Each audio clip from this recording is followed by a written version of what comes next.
রুদ্র the লাভার ছবির মধ্য দিয়ে চলচ্চিত্রে নাম লিখিয়েছেন পিয়া বিপাশা। ছবিতে তার বিপরীতে অভিনয় করছেন ABM সুমন। এরই মধ্যে ছবির অধিকাংশ কাজ সেরে ফেলেছেন ছবির পরিচালক সাইম জাফর ইমামি। 2013 সালে অক্টোবরে শুরু হয় ছবির শুটিং।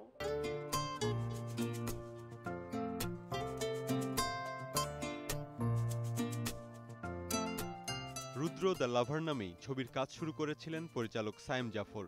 কিছু দূর এগোতেই গল্প, চরিত্রায়ন সহ আরও কিছু জটিলতার কারণে থামিয়ে দেওয়া হয় সেই শুটিং। যখন নতুন উদ্যমে আবার কাজটি শুরু হয়, তখন পরিবর্তন করা হয় ছবির নাম।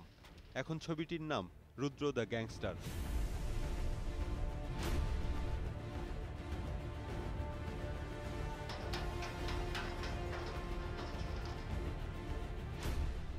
নাম শুনেই বোঝা যায় আন্ডারওয়ার্ল্ড কাহিনী নির্ভর হবে ছবির গল্প। তবে গল্পটি এত সহজ সরল নয়। পরিচালকের ভাষ্যমতে ছেলেটির গ্যাংস্টার হয়ে ওঠার মধ্যেই রয়েছে বৈচিত্র্যতা।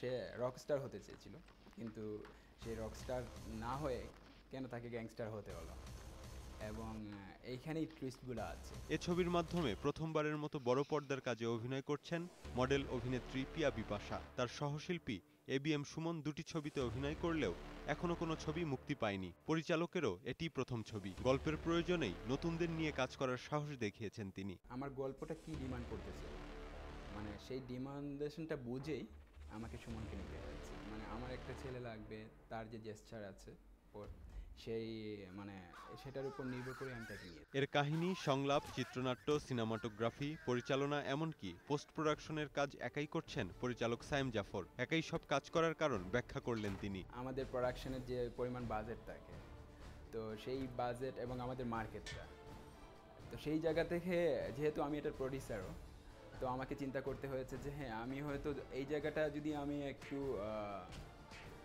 চাপ নেই, হয়তো আমি এই বাজেটটা অন্য কোথাও কাজে লাগাতে পারবো।